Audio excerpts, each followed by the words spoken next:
Hey, everybody. My sale today is that the in office work culture is better than the remote work culture, and it's actually more effective. And I'm going to tell you a little story before we get into some details here. Over the last, say, week or so, I have personally had conversations with two or three different customers who are from really different organizations. And the three of them each said, you know, this one thing is something that I see as a potential problem as we start to think about getting into 2027. And it got me to thinking, if these folks who are aligned with completely different organizations are each telling me something that shares a common thread and something that they see as a potential problem on the horizon, then maybe it's something that we should be addressing as an organization. So I work for a software company. We do quite a bit of custom configuration for our clients, and we're looking specifically um, at different types of ways to leverage data to build a software solution. So I took this back to my team and I started talking to some folks on the next day that I was back in the office. And I said, hey, you know what?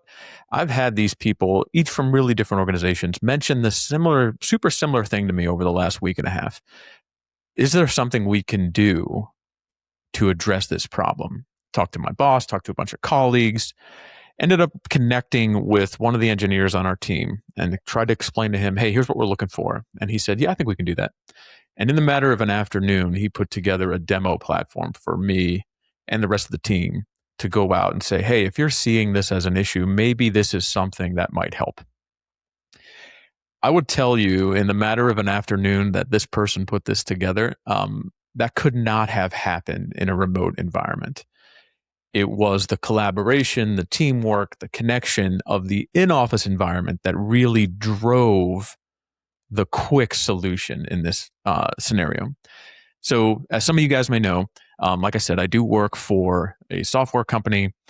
We do quite a bit of custom configuration. We're really working individually to solve what our customers' problems are. Historically, I've not had a lot of experience with the in-office work environment. I've been remote basically my entire career for 18, 20 years. And I mean, many of the companies I've worked for have actually been in different time zones than where we live.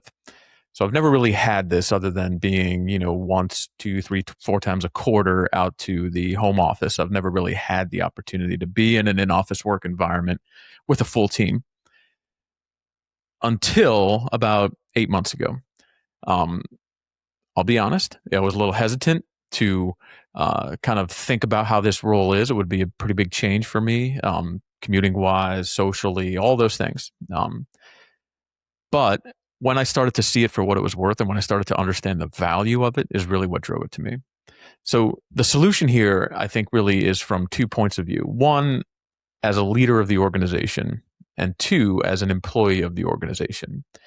If you're leading an organization promoting an in-office work environment, then it's on you to create an environment your employees want to be in. Think about this. It's the little things that matter. Can you provide refreshments? Can you build a layout in your office that promotes not having to sit at a desk in a cubicle all day long, right? What we want to avoid, obviously, is that 1980s definition of the in-office work environment where there's 400 cubicles in a big giant room. Everybody's got, the kind of felt board to tack things through. You've got this little, 5x5 space where you've got a desk, computer, chair, and that's kind of it, right? That's not really building an environment that people want to be in. Think about the equipment you can use, right? Can you bring in good chairs? Can you bring in nice tables? Can you bring in things that people want to be around from the leader standpoint, right? That's part of the solution. From the employee point of view, now I know going back to the office, the whole RTO, return to office, sort of the mandates and everything coming out of COVID, a lot of pushback for that, right? People got comfortable being at home. I was one of those people. I've had the shorts with the blazer on top for all the Zoom meetings. I would argue that the comfort and the familiarity with that is really like pushing the easy button, right? We want to wake up, roll out of bed, brush our teeth, comb our hair, pop on the Zoom with a nice shirt, wearing the pajama pants that you had on all night long, right? And I get it. It's easy. It's simple. The solution from the employee point of view here, though, and I would challenge you, is think of the positives, right? I know commuting costs money. I know commuting costs time. Those are the negatives. That's the first things everybody thinks about when they talk about the return to office piece. Really focus on what the benefit of the office is from your standpoint as the employee. What do I need to get out of this, and what can I get out of this? Relationship building, mentorship. Those are important things as you're building your career, and understand the value and importance of that. And the other thing I would tell you as an employee, this example, the story I gave you, really highlights this. Think about those times in your career as a remote employee where it took a really long time for you to get an answer for something. And that's not because someone's not doing their job. It's not because someone that you need to provide that answer is being lazy or they're not available. It's maybe simply because you don't know who the person is that can help solve your problem. I've always thought of this in terms of IT issues. Which person on the team owns an IT issue that the customer raised? Who owns an IT issue that me or my team may be having? And sometimes it takes a good bit of time to figure out who that person is, especially in the remote environment. When you reach out to somebody and say, hey, Sally, are you the person that can help me here? No, I'm not. John is. Okay. Well, then you're trying to figure out who John works for. Oh, John's on leave. Is there somebody else who is taking that role and responsibility while John's out of the office for a week or two on vacation? That thing takes time in the remote environment. And I'll tell you from experience, and I think for many of you that have had it both ways, you would agree, if you're in an in-office environment, you have the ability to really speed that up. You have the ability to really understand how to quickly solve a problem and who can help you.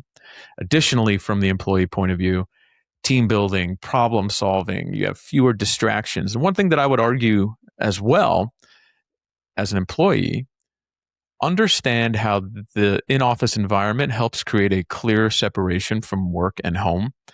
Personally, I feel like I'm more productive, more professional, a little bit more efficient when I'm sitting in my office versus sitting in my home office. It just helps me be less distracted, more focused, and drive towards being more efficient. So what are the stakes, right? What if we don't do this? What's going to happen?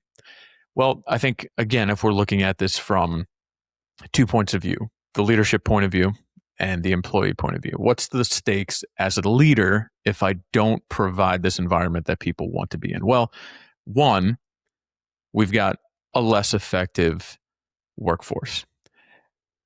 We're slower to respond in a world where things seem to move more quickly every day. The story I told you at the top here, coming back with a problem that was not really super defined, just something that I had heard from customers over the last week and a half, and saying, hey, I think this is an issue. Sitting down across the table with a couple people who are like, okay, I see what you're saying, whiteboarding out something, coming up with a solution, and then building a demo platform in the matter of one afternoon. I would argue that there is no way that could have happened in a remote environment. Would it have happened? Yeah, sure. I've experienced it. You all probably have as well. It would have gotten done. Would we have been able to move as quickly and address any sort of concerns or issues or tailor a solution as quickly and rapidly as we did? I just don't think it's possible. So part of the stakes from the leader point of view is you're not able to move as fast. Another part of the stakes from the leadership point of view is team chemistry and culture. It's not the same. You'll hear people talk all the time, leaders, about how people in the organization is the organization's most valuable resource. If that's the case, investing in those people logically drives the highest ROI, right? How do I get better? How do I get more productive?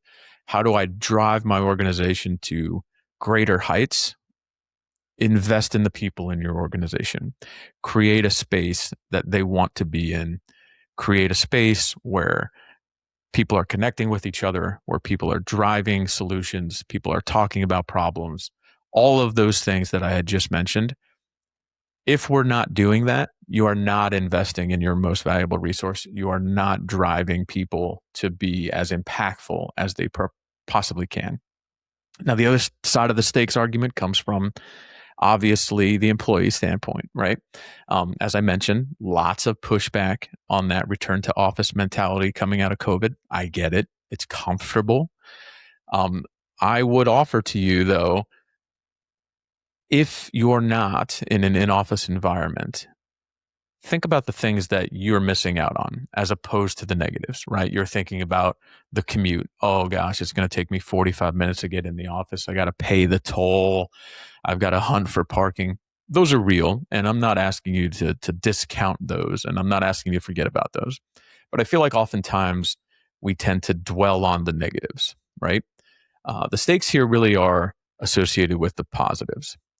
What are you not getting out of a remote environment that you would get out of an in-person environment?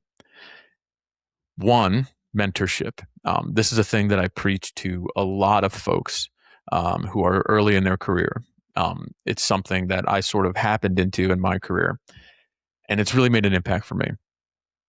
Connecting with people who have been in your shoes, whether it's 5 years ago, 10 years ago, 20 years ago, who have important information and guidance to share with you that can help you. That's a tough thing to do in a completely remote environment. Whereas if you have the ability to be in person, if you're in the office workspace, you can seek that person out, find that person, tap into the wealth of knowledge that person has. That's an important, really, really important, vital piece to building a career. The second thing that I'll offer that you're not getting out of a remote environment that you would get from an employee standpoint in an in-person environment is general collaboration, access to the team members who can solve your problems, like I mentioned earlier, as well as the culture piece, which is so important. If you don't know someone on your team personally, how willing are you to go above and beyond to help them with a problem? I ask that question just because I think it's important that you ask yourself that question. I mentioned earlier the IT thing, working remote, trying to figure out who the person is that's going to be able to help me solve my problem. If I am that IT resource, or if my coworker Sally is that IT resource, right? And she knows me, she knows my desk and my office area is, down the hall, on the next floor, whatever it is. She knows who I am.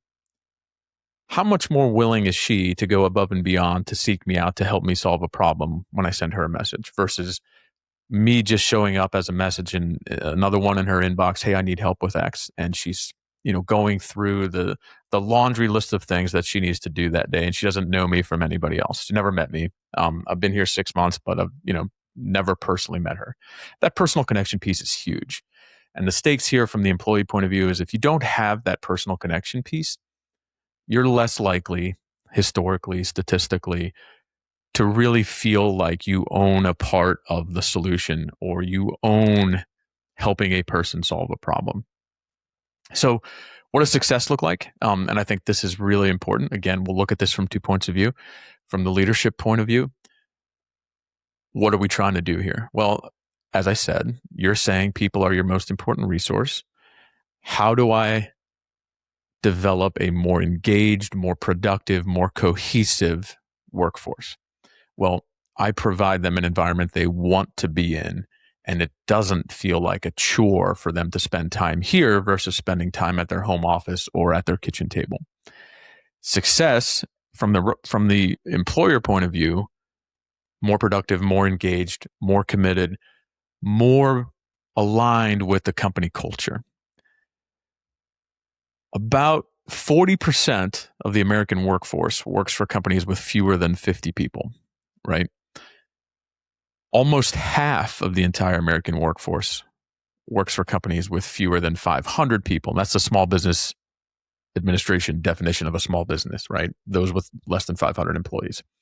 So what we're talking about is really about half of the American workforce, works for companies that are considered to be small businesses. If you are a leader in a company of 45 people, where 40% of the American workforce works for. How can I efficiently invest money in the 45 people in my organization to help drive their happiness and ultimately their output so that I can do more with less, right? I mean, you hear people talk about that all the time. Everybody's got to do more with less. Everybody's facing budget concerns. Well, how am I investing what I do have to have the greatest impact? And I would argue that if you're telling me that the people in your organization are your greatest resource, then investing in those people would likely have the best outcome. Culture is important. It's what helps attract talent. It's what helps retain talent. In a small business, I've worked for many, 100 employees, 400 employees, anywhere in between, maybe less. Culture is massive. Attracting the right people in a small business and helping keep those people on your team is absolutely vital. And it makes sense, right? Think about it. If I work for IBM, and I don't know how many employees IBM has, but let's say 50,000, probably more, right? All of those employees live likely in every time zone in the world. If I hire 2 or 3 people out of 50,000 that don't fit with my culture, is it a big deal? Not really. You're talking about a super tiny fraction of your entire workforce. If those people leave and I have to hire somebody new, big deal? Not really. Now, if I've got 45 employees in my organization and I hire 2 or 3 folks that are not great culture fits, or our environment doesn't help them feel like they're progressing in their career, and they need to move on to other things, and I'm not able to retain them, then we're talking about anywhere from 8 to 10% of my employee workforce, right? 3 people not fitting out of 45. What's that, like 8% of my workforce? That's not a great deal, right? I can't afford to have that type of turnover in my organization. It's important that I provide them with an environment where they feel like they're connected to other people. If culture is important to job seekers list consistently culture as a driving piece that attracts them to an organization and helps keep them on board at an organization. In fact, 92% of employees have said that culture, whether it be good or bad, is either the reason that they stay at the company they're currently work for, or one of the top reasons they're looking currently for another opportunity. So if it's that important to employees, as a leader, we should understand that and be able to provide that. And providing an in-office work environment where culture is an absolute foundation helps me do that more effectively. As a small business owner, it helps me retain the talent that I've got on my team, and it helps me maximize their ability to impact each other and do greater things. One other thing I'll tell you from the leadership point of view, you can look at a million different things. There's tons of data out here on this. How much does it cost to replace an employee, right? Estimates range from probably 50% of that employee's annual salary up to 200% if you're working in super specific industries that are looking for a very specific skill set. If you're working with, a placement company, a headhunter company looking for resumes, et cetera, et cetera. It costs a lot of money to replace someone who leaves. People are going to leave for lots of different reasons. But as we just mentioned, one of the top reasons is culture.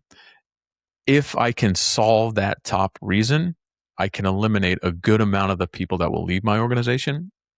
And I'm spending money and investing on the people versus spending money on investing with a recruiter to hire a new person to backfill someone who just left because they were unhappy. So that's from the leadership point of view. What does success look like from the employee point of view? Well, like we talked about, right? What am I getting out of this arrangement that I couldn't replicate at home, right? The mentorship piece, the idea of even being super selfish, right? Are my needs going to be met more quickly? Is there going to be a more efficient response when I have a problem? My laptop doesn't work. Do I have to wait 2 days to get the right person to help me to set up a time on their calendar to do a Zoom meeting, etc.? In the in-office environment, you don't have that. You don't have those, sort of speed bumps or roadblocks to quick answers and quick resolution to the small things that really add up, right? And what else does success look like from the employee standpoint? Well, it helps you feel personally connected. It's human nature for us to seek out personal connection. One of the downsides to the remote environment, and I think we would all agree, despite the convenience of it, there's a lot of isolation, right? I mean, it's well publicized how isolated we felt, the mental challenges that came along with that from COVID, the mental challenges that came along with that from not being able to be in larger groups of people or in a work environment where you're feeling that personal connection. It's human nature not to want to be on an island by yourself, right? Um, Come to it with an open mind, because success from the employee standpoint with the in-office environment fills that core human need for connection, and it also helps you, which in turn helps you feel a lot less isolated. You feel like you're on a team, and you're more committed to being able to help those individual team members because you're putting a face with a name, right? So again, going back to the top here, the in-office environment is better than the remote environment. Do you agree? Are you buying it? Or are you not buying it? I would ask you to come at this, and as I said, I know that there was a lot of negativity towards that. There were some folks whose roles became very remote during COVID, and they got very comfortable with that. And some people, that's going to work great for, right? If you're resistant to the in-office at work environment, I'd ask you to be honest with yourself and think about some of those things that you would gain from that environment versus what you're giving up for the remote environment. I've been there. I've lived it. Um, I see and I get tremendous value out of being able to connect with the other people in my organization regularly in the in-office environment. I love the opportunity to do it. It's very beneficial for me personally. It also, from the employer standpoint, they've done a great job with providing an environment where we want to be in, right? I mean, we get a couple days a week, they're bringing in lunch, we've got refreshments, we've got all those perks and benefits of being there that make us want to be there, that help provide the foundation for an environment that allows us to connect and move quickly, especially in the software space. We've got to develop things quickly. We've got to go rapidly. We've got to be able to come back to customers and say, hey, I heard you mention this. Here's a potential solution. What do you think? In my story, I told you we did that in an afternoon. Could that have been done in an afternoon in the remote environment? I really don't think so. Software is super competitive. There's a lot of people out there that have a lot of talents and really great offerings. If we can't move quickly to meet a customer's needs, someone else will. I would argue that speed in this case was essential, and what created that speed was the in-office environment that allowed us to collaborate and sit down at the table together, not have to balance schedules and set up Zoom meetings and figure out who's available and who's not. So ultimately leading, in my mind, in-office environment greater than the remote environment. Are you buying it? What do you think? Let us know. Can't wait to hear it.